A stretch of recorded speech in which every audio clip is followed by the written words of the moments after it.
There are myths and there are myths, and there are many myths about living the frugal lifestyle. Let's talk about it back in a minute.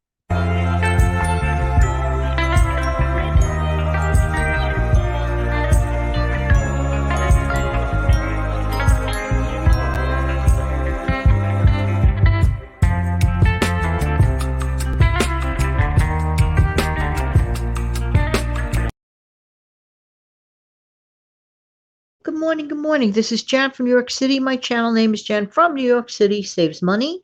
And I love, love, love helping other people to keep some more of their own hard earned money. How's everybody doing today? Yeah, yeah, yeah. Hope that this audio video, as always, finds everybody doing well. You know, there are myths and there are myths about being frugal. Now, a lot of people to this day confuse frugality with being cheap. And there really is a distinct difference of being cheap. We could get into that on another show. But today we're going to emphasize the points of why I personally, and probably you can relate to this as well. If you're listening to this type of a channel, more than likely you are a concerned person about your financials. And maybe some of you out there actually do actually live and implement the frugal lifestyle. Was I born frugal? No, no one is born frugal. Okay. It's not in a DNA kind of thing.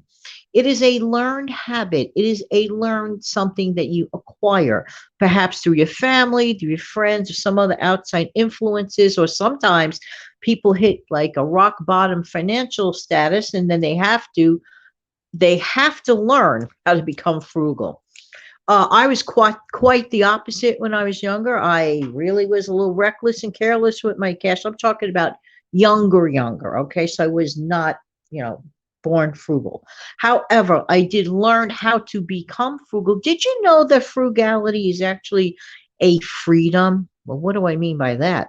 Well, when you're a frugal person, you learn to be content with what you have and making the most of it and being totally okay by it. We are not influenced so easily by outside influences type thing. We make choices because we want to, because at the end of the day, we end up actually becoming more enriched and with more flexibility and freedom to make better choices, to get better quality items because we didn't throw our money around on useless stuff that would just be wasteful. Okay. So that to me is a huge freedom to be able to think of frugality as freedom. Okay. And I think that's a pretty good way to look at it. You know what I'm saying? Frugality also, for me, in my honest opinion, it seems to encourage creativity amongst a challenge. Let's take this on a teensy weensy level. The other night, when I got into my cookie adventure, and I really wanted to make a healthier version of a cookie, and I was determined to do it with tiny ingredients because I didn't have a specific ingredient that would have helped. In that case, it was bananas, but I didn't give up on making the cookie anyway. I said, well, I'm going to find a way. I was determined to find an alternative to that. And thanks to the fact that, well, I could get information, tap, tap, there's the information type thing. And I did find a solution. And I did end up making a cookie despite the fact, and it was a pretty good cookie at that. I was totally determined to make that cookie. Frugal people don't panic when they run out of an ingredient. They think of alternatives. That's a good thing. And of course, there goes the bird clock. I mean, really, hello. Well, it's been a little while, I guess, since we heard that bird clock go off. But anyway, well, it's a happy sound, and I like happiness, especially first thing in the morning. You know what I'm saying? All right. So frugal people tend to be more creative. Okay. Frugal people, in my honest opinion, also tend to enjoy a more simplistic lifestyle. The emphasis is on events, activities more than things because things are needed in life. Yes, things are needed, but they're not a person, they're not an event. A thing serves its useful, practical purpose.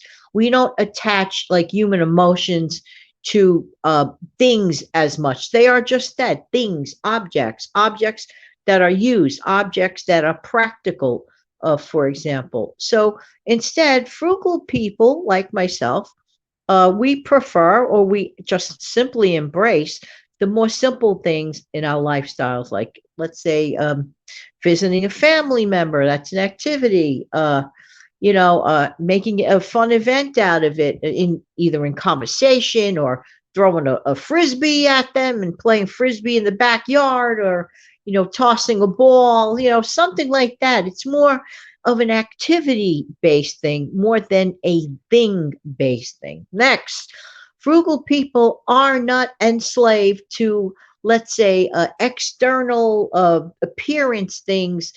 Some people hardly spend a dime on makeup, or very little, and they're okay with it. As opposed to some people who not just concern themselves with makeup, but go like to the umpteenth mile with let's say surgeries upon surgeries for facial I don't know, appearances or facelifts or whatever. Ever see an extremely facelifted person with too many Botoxes, too many, uh, I don't know, too many items that make them appear to look, say, differently, enhancing, or maybe not even enhancing an appearance type. This is just an opinion. I'm just saying an opinion either way.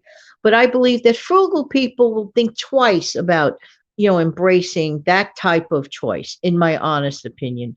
A frugal person is not that concerned about that. A frugal person is more concerned about the quality of their lives as opposed to the external components of their lives in many ways. In many ways, this is freedom. This is liberating. A frugal person is not concerned about too much about being in debt, because 9 out of 10 times that elephant is not in their room. That elephant called debt is not in their lives. Why? Because they're frugal. They're thinking ahead of time. They don't want that debt. If they're going to make a purchase, it's with great intention and with great planning.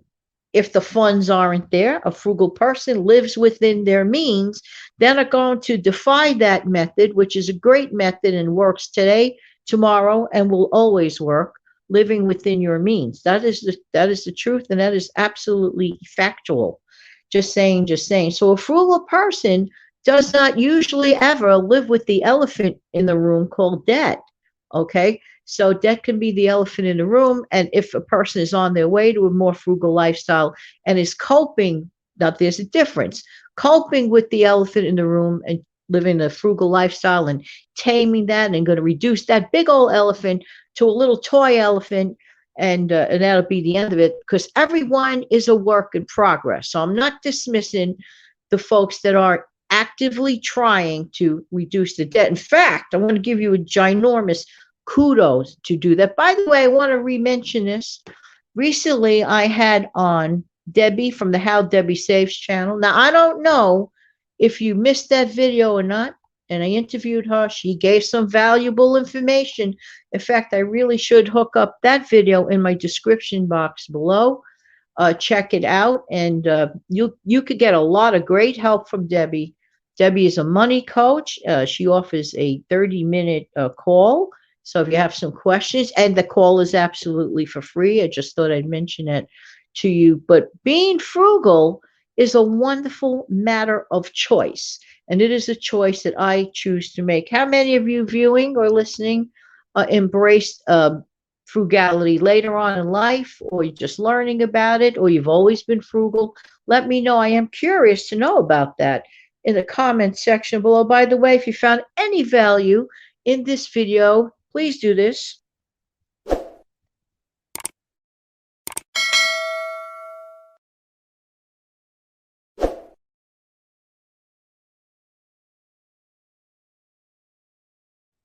Don't forget to subscribe to the channel and hit the notification bell, because if you think that the only time I come on is at 5 a.m. Eastern in the morning, Monday through Friday, I come on at various unexpected intervals, so that's why it's in your best interest.